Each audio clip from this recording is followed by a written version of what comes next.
Kresna dayeng gelung mandel ngaken cakranira bong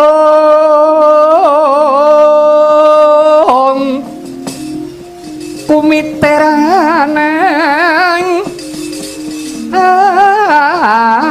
asto elinga yuwan Wisnu Bathara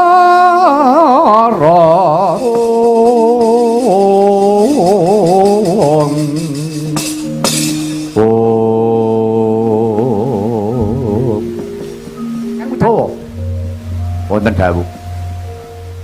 Lah kok kowe ya melu nututi iki kowe arep ngopo? Lah kula nggih tumut-tumut tundung. Lho. Sing nundung ingkang Raka Jenur Prabu Baladewa. Lah dosamu apa luputmu apa kok melu ditundung? Aku kula ndak manut panemumu piye Udawa. Kula nggih matur menapa wontenipun ingkang rayi menika leres. Anggadhahi adeg-adeg jati diri piyambak. Kula digetak. Mingkemo lambemu kowe. Kuwi ya ngono. Eling-eling kuwi grombolane Narayana. Muka yen ora melu ngrojengi karo Narayana. Minggat to sisan. Ampun. Lho kan minggat jare mak tratap wonten merga kula pun mangtinggal. Lho kena ngapa kok mak tratap? Lho, lah sangune. Oh, idiat. Sangu. Awikno sing gawa kono e. Pripun iki? Udawa. Kula. Ngene ya Udawa. Dadi menungso urip kuwi aja mung seneng dialembono, dikudang-kudang. Liripun nuwun sewu Koko Prabu Mandura, Koko Prabu Baladewa paribasa rak nglungguhi klasa gumelar. Tenguk-tenguk nemu kethuk. Tinggalane Kanjeng Rama Prabu Basudewa. Ya ora? Nggih. Aku kaya ngono kuwi ora seneng. Lah kok mboten remen? Lho nek kepengin mukti ya golek dhewe. Ya toh? Wong kok ora percaya karo atine dhewe iki piye? Mulane nek aku kon melu kaya Koko Prabu Mandura, aku ya ora bisa. Wong ora duwe adeg-adeg dhewe to. Nggih. Lah terus kersane panjenengan Udawa. Ngene, persajan bae. Uripku ki rumangsa isih kurang. Tak perkawis menapa? Ngelmuku isih kurang. Halah, ngelmu ki adiwa apa? Saniki kula lajeng takon. Enten tembang pocong. Ngelmu iku kelakone kanthi laku lekase lawan kas, tegese kan nyantosani setya budya pangekesing durangkara. Ya toh? Ya pun ngomong dhewe mriku lah. Yo gelo. Lho kula niku sithik-sithik iken iso omong ngoten lho karep kula niku. Kula mboten maido menan kagungan ngelmu. Arep duwe ngelmu sak kandhang bubrah. Nek mboten ditindakke enten tengahing bebrayan agung, gunane napa? Ngelmu wau, cobi. Mugi ngelmune wau ditindakke digunake kanggo ketentremaning bebrayan. Nggo ngenteng-entengi jejibane wong akeh niku gedhe ganjarane. Ah nesu. Kowe kok dadak ngandani karo aku. Lho, kula menika mboten ngandani, kula niki nggih namung ngaturi menapa nggih pemanggih mbok bilih dipun daratur kula. Udawa kula. Aku iki sing bakal baleni. Rumangsa durung katok, durung tutuk. Anggonku meguru nggonku ngupaya ngelmu karo Sang Adipenembahan Begawan Padmanaba ing Gunung Kembang. Ya ing Untara Nadi rikala semana. Oh ngaten. Ya, kesanipun aku arep sowan meneh. Mulai sampun sowan karepku ya pancen tak kuras ngelmune Sang Adipenembahan. Jalaran saka rasaku kaya isih ana sing disinyitake durung diwedharake kabeh menyang aku. Wah nggih. Nek keparengipun ngaten nggih monggo. Ayo melu rombongan nek kita kuwi. Oh, melu. Lah nggih. Pun, kula derek. Ngene ya. Aku ngerti watakmu, kowe iki mung ora betah melek. Mongko wong mejang ilmu ku mesti wancine bengi. Nek awan sumuk ngoten to niku. Pancine bengi, nek pancen kowe telaten, kowe yo ngewang-ewang ngono aku. Ya padha nek pancen kowe ora telaten yo wis aja meksa karo karepmu lho, Dawa. Oh, ngaten yo. Bisa saged-saged kula nderek ngrincangke kalian ndika Raden. Yo. Wis aja semelang, Kakang Dawa. Wis toh. Yen aku iki iso dadi pendhita, kowe cantrike. Yen aku iki dadi ratu, kowe patihe. Yen aku iki sopir, kowe kernete. Yen aku iki dadi juragan, kula buruwe. Pokoke aku ki ora mrujut saka batur. Arep ngomong ngono iki angel men. Ya ora kudu ngono, Dawa. Wis to. Iki kowe ya meli mukti. Oh ngaten. Yo. Nggih. Nek keparipun ngaten monggo kula dherekaken dhateng Ardi Sekar. Yo, menyang Gunung Kembang. Suwan sanget dipet Remban Begawan Padmanaba kula dherekaken Raden.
Risang yekti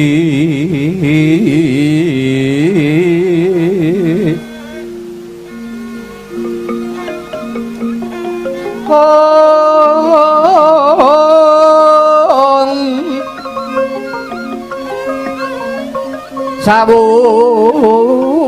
sing semeti mungging patra ban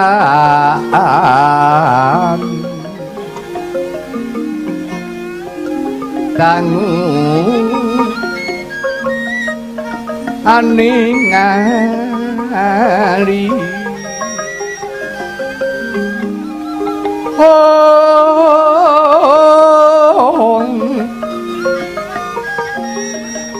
wiji ling sasangka saking graning narga karnantya sira alonan ngandika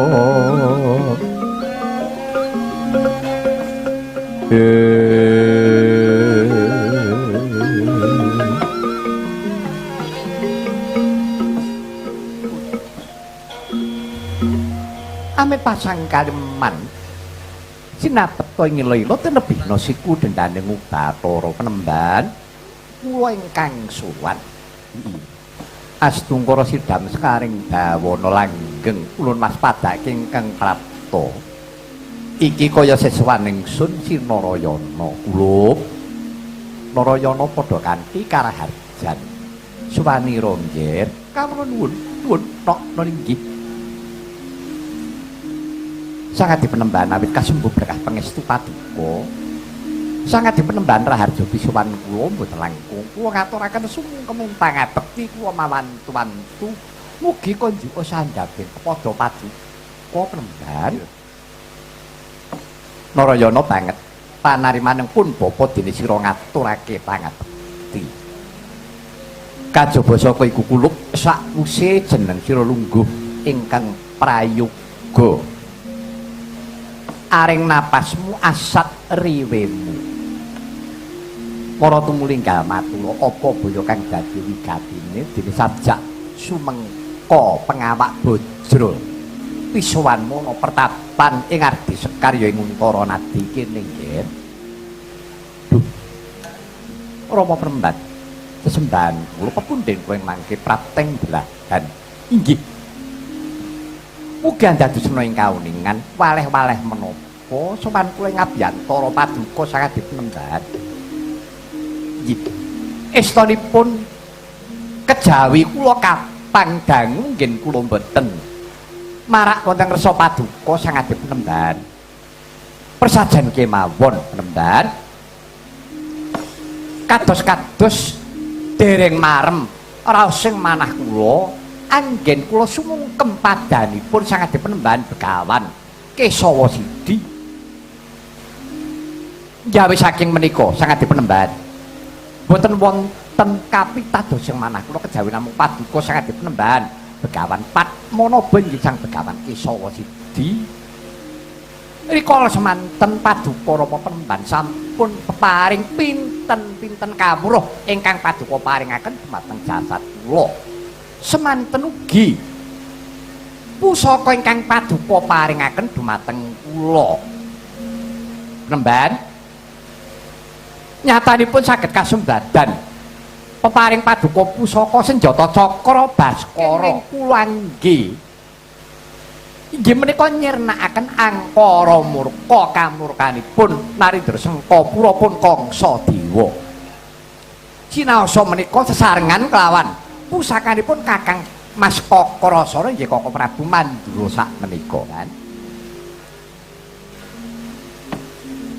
nggih nyuwun pangapunten waleh-waleh menapa ketingalipun sangat dipenemban kok taksih wonten raos sangga runggi kaliyan kula wonten bab wigatos ingkang Paduka singetaken Bapa menawi to kula taksih anggadhahi kalpatan dhumateng Paduka sumangga kula aturi paring pidana dhumateng kula wondene menawi kula dipun keparengaken kula nyuwun malih dhumateng Paduka sangat dipenemban badhe kula nggih gayuh inggih menika rahayuning jiwa angka kalih kangge memayu hayuning kulawarga angka 3 kinarya memayu hayuning sasama pungkasanipun minangka memayu hayuning bawana menawi saking menika Bapa Penemban keparenga kula aturi paring dawuh menapa ingkang Paduka paringaken dhumateng jasad kula Kula namung sendika dhederek ngestakaken dawuh paduka Sang Adi Penemban. Astu para sidam sekaring dawana langgeng Narayana. Pratitis bebudenmu kulup. Iya. Sakwise jeneng sira matur kang kaya mengkono mau. Kaya ngusikake kelawan pun bapa. Sumrupa ya nggih. Pancen rikala semana isih ana sawijining pusaka kang durung tak paringake kelawan jeneng sira. Pancen iki pusaka permati. Ampuhe kagila-gila Narayana. Nanging aja kaget. Wujude mung sak sekar utawa kembang. Ingkang aran kembang Wijaya Kusuma sak cangkoke Wijaya Mulya. Bakal tak paringake kelawan jeneng sira kulup.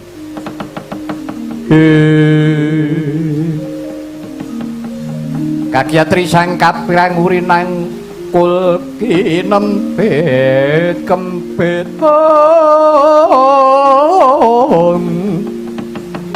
dosa ngertnaning dawana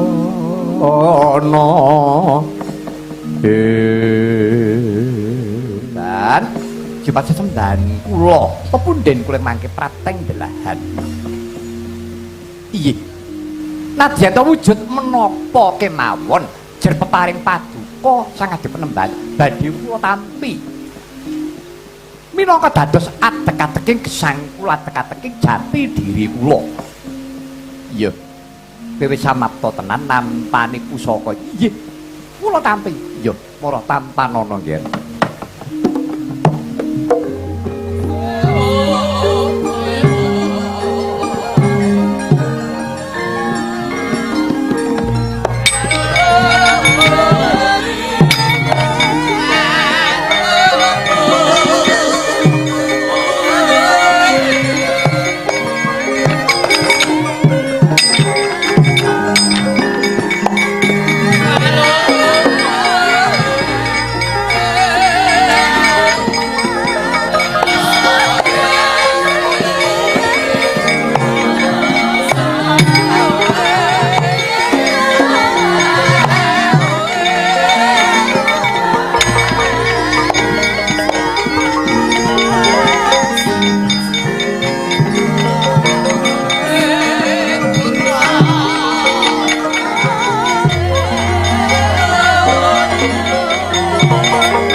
Waspadakna. Iki nadyanto wujuding kembang. Ingkang aran Wijaya Kusuma. Cangkoke ingkang aran Cangkok Wijaya Mulya. Mekaten Penemban iya. Nanging aja sumungah sesungaran ya nggih Narayana. Elinga iki mung pusaka. Pusaka kuwi piranti. Piranti sakjroning sira urip nindakake jejiban. Sira minangka dadi utusaning adil, nanging kabeh mau kalah karo adiling kodrat tegese. Nadyan pusaka iki ampuh kagila-gila. Nanging ing arepipun Bapa wis paring dawuh kalah karo adiling kodrat yen to papesten wis nekani. Pestimu bali marang alam kasidan jati. Pusaka ngelmu wis ora ning gayane apa-apa mula Bapa paring dawuh kalah karo adiling kodrat. Ngerti Narayana? Inggih. Ngertos Rama. Inggih. Kula istakaken. Yen to pancen mengkono weningna ciptamu menepno rasamu, iki bakal tak papanake. Sajiwa kelawan anggamu nggih.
Padmanabaya Kesawa Sidi nyamaringaken wujuding pusaka wujud sekar Wijaya Kusuma miwah cangkok Wijaya Mulya ingkang manuksma marang anggane Sang Narayana.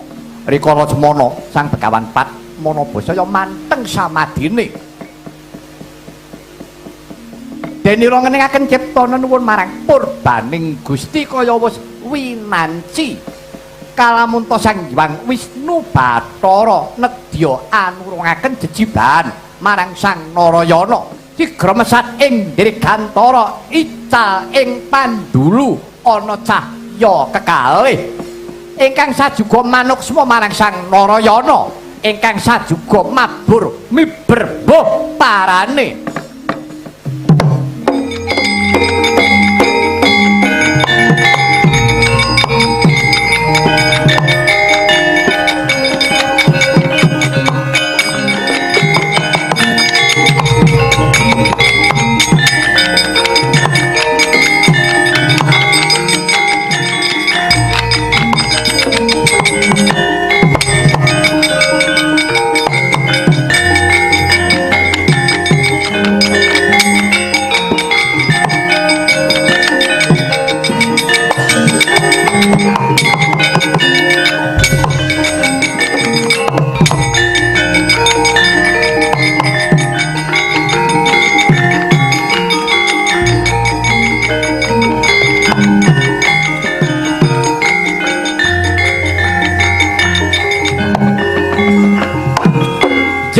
Yayah Tugu Singkarta nenggih Sang Narayana